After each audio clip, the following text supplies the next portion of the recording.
Imagine a colossal cosmic loom suspended in darkness and ancient mechanism, weaving the fabric of existence. Every thread is placed with impossible precision. Every color, tension, twist, and movement forms a pattern so vast that no human mind could grasp it entirely.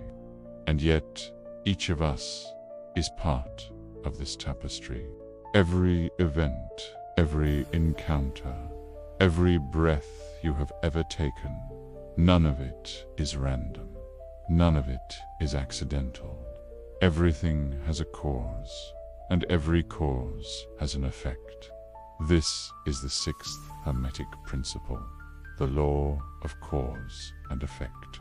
A law so profound that the ancient initiates whispered, "Chance is but a name for law not recognized."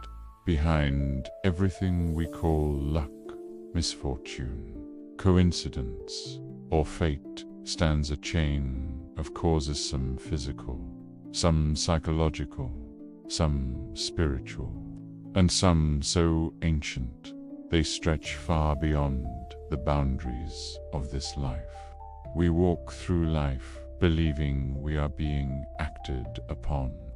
But Hermeticism reveals something astonishing. We are not leaves blown by the winds of chance. We are threads woven by the laws of the universe. And when we understand those laws, we become capable of weaving new patterns, not as victims, but as creators. Consider a simple moment. You roll a die, and it falls on a 6. Is that random? Only if you ignore the hidden architecture behind it: your grip, the angle of the throw, the momentum, the air resistance, the micro-texture of the table. 1,000 causes shape one moment, and yet the mind calls it luck. Now extend that principle to your life. The job you didn't get, the person you met by accident, the illness that arrived out of nowhere, the breakthrough that felt like fate. Every one of these events has roots, some visible, others buried in the deepest layers of your psyche, and still others in dimensions you have forgotten. The Hermeticists taught, there are no accidents, only causes beyond our present awareness. Most people experience cause and effect only on the physical plane. They see the surface of the iceberg and assume it is the whole thing. But the Hermetic teachings reveal 3 levels of causality: physical causes, mental causes, and astral or emotional and energetic causes. The physical world is merely the final echo of everything created on higher planes. A harsh word spoken in anger, that is the effect. But the cause lies deeper: fear, insecurity, unresolved emotions. A sudden opportunity, that is the effect. But the cause may be your intention, your focus, your vibration, your unseen preparation. Most humans react to effects and call it living. Hermeticists plant causes and call it creating. Thoughts are not harmless flickers. They are seeds. They vibrate. They initiate movement in the unseen layers of reality. A recurring belief shapes perception. Perception shapes action. Action shapes destiny. The Kabbalion states, the mental plane is the realm of the first cause. Your life today is the harvest of yesterday's thoughts and the shadow of tomorrow's. When you think of yourself as unworthy, the world begins to mirror that belief. When you feel empowered, the world opens doors that once seemed sealed. This is not a metaphor, it is mechanics. Just as gravity pulls a stone downward, Your dominant thoughts pull experiences into form. There is a moment in every seeker's journey when the chaos begins to show its hidden order. You see how your fears created your patterns. You see how your desires shaped your path. You see how the people who hurt you were teachers in disguise. You see how the so-called random events were arranged with surgical precision to awaken you. And once you see it, the illusion of chance dissolves. You are no longer a spectator of your life. You are a participant in a cosmic dialogue. The universe is not happening to you. It is happening through you. This realization is both liberating and terrifying. If nothing is random, then everything is part of the law. And if everything is law, then your life is the result not of fate, but of forces you yourself have set in motion. To accept this is to step out of the role of victim and into the authority of creator. This is the beginning of mastery. This is the doorway into the deeper teachings. This is the first step on the path of self-authorship. Because once you understand the law, you can work with it.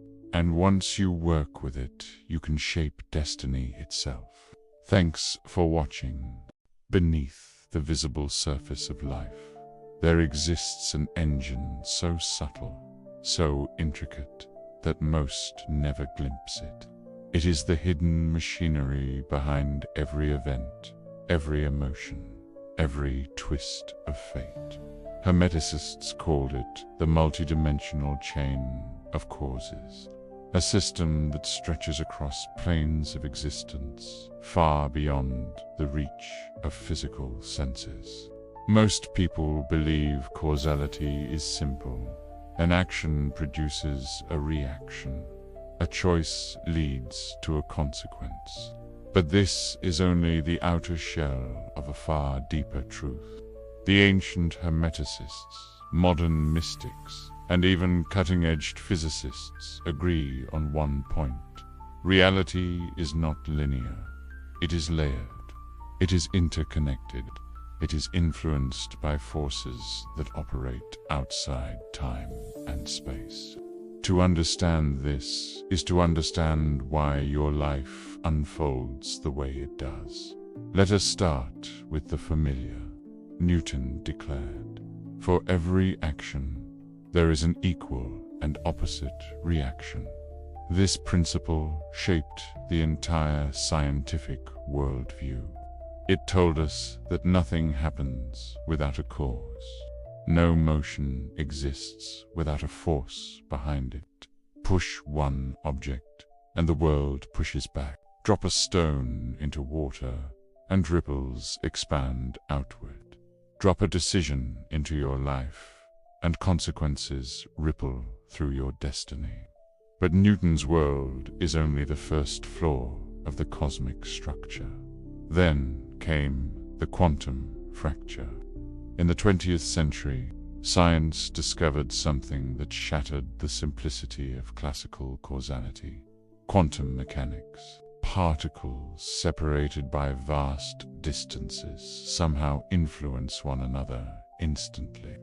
This phenomenon, quantum entanglement, suggests that causes can operate beyond space and perhaps even outside time.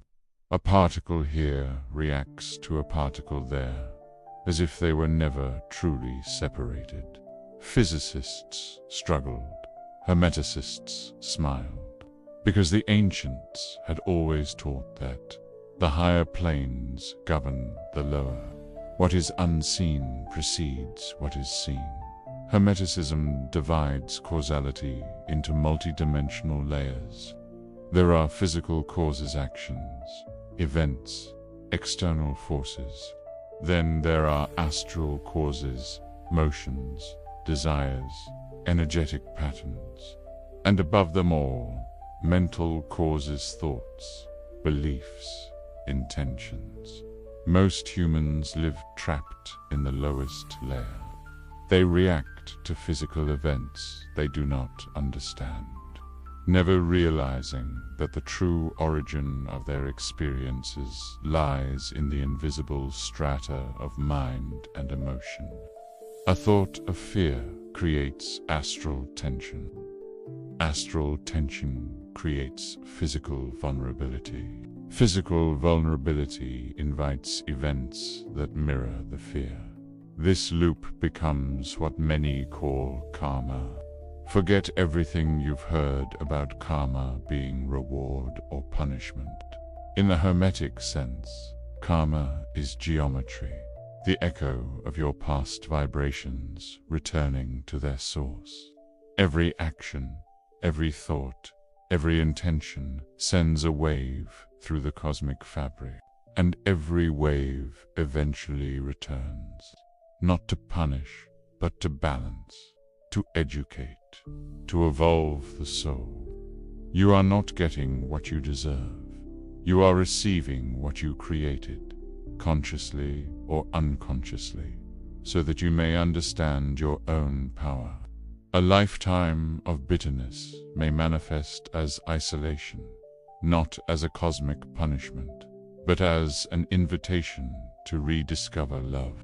A lifetime of deception may manifest as distrust, not as revenge, but as a mirror. A soul that misuses power may reincarnate powerless, not to suffer, but to learn the wisdom of humility. Karma is not a judge, it is a teacher. It is the law returning you to yourself. One of the most shocking Hermetic teachings is this: not all causes originate in the present life. Some are ancient, some come from dreams, some are inherited through the psyche, some drift through the astral plane, some arise in realms where time does not flow in a straight line. Modern physics confirms that time may be non-linear, and that past and future may be more flexible than we imagine.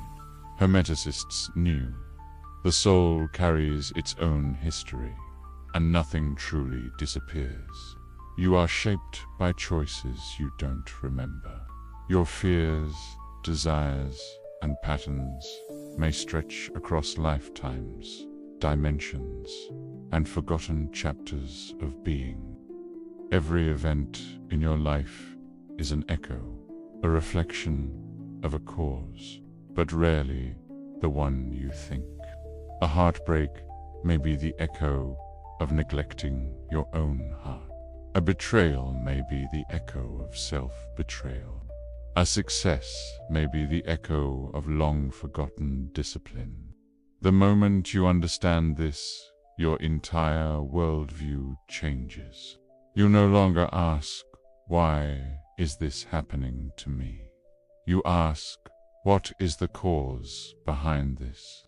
And how can I transform it?" This is the beginning of mastery. There comes a moment on every spiritual path when a person realizes something profound. Life is not happening to you. Life is happening through you. This understanding changes everything. It ends the age of helplessness and begins the age of mastery. The law of cause and effect isn't a prison. It's a tool, a key, a blueprint for shaping reality. Most people use it unconsciously. Masters use it deliberately. Humanity is addicted to blame. We blame fate, luck, circumstances, other people, the economy, the past, and by doing so, we hand away our power. The ancient wisdom pulls the veil off this illusion. It teaches that you are the cause of what you experience through thought, through action, through the patterns you sustain. This idea isn't meant to induce guilt. It's meant to awaken responsibility, not self-blame, but self-authorship. The day you accept this responsibility is the day you stop repeating cycles and begin shaping your destiny. The true alchemist works first on the mental plane, because the mind isn't just a passive observer. It's a generator of causes. Your thoughts are seeds. Your emotions are the water.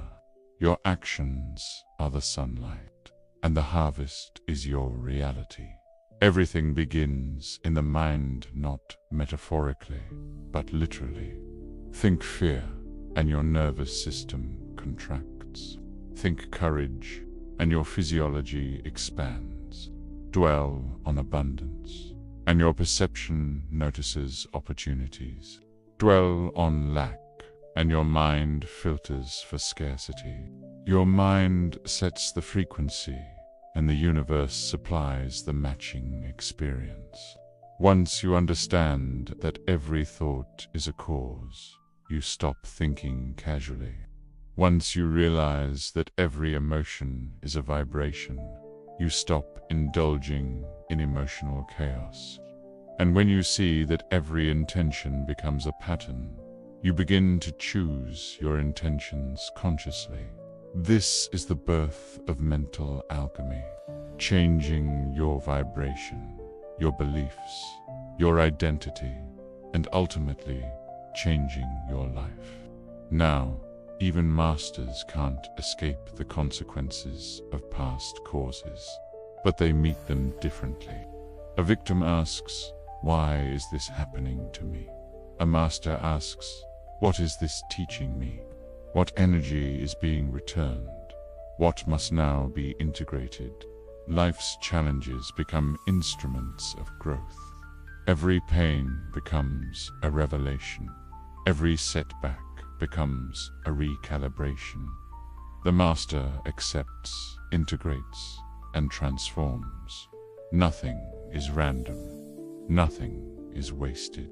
Once you harmonize with this law, you become a co-writer of reality, not through superstition, but through deep alignment.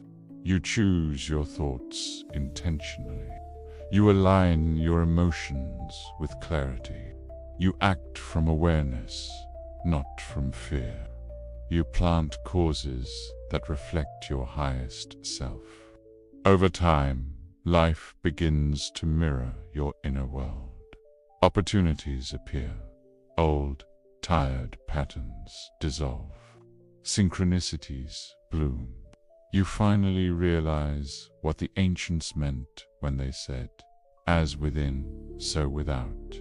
You become not a leaf in the wind, but the wind itself. The greatest freedom comes not from escaping the law, but from understanding it. When you know you are the architect of your inner world, you understand that you are also the architect of your outer world. Reality stops being a mystery and becomes a dialogue, a dance, a sacred exchange between consciousness and the universe. Your life becomes art. Your choices become spells. Your thoughts become architecture. You become the master, not by controlling the universe, but by mastering yourself. Thank you for joining this part of the journey. If you're still here, watching my videos, I want to say something simple. Thank you. In a world of endless noise and distractions, the fact that you choose to spend your time here means more than you can imagine. It means you're one of those rare people who wants to go deeper, question reality, and look inside yourself, not just outside. I'm honestly happy that there are people who share these interests, these questions, this search for meaning. So if you feel this space resonates with you, hit the like button, subscribe to the channel, and share this video with someone who might need it. Your support helps this content reach more people who are also quietly searching. Thank you for being here, really.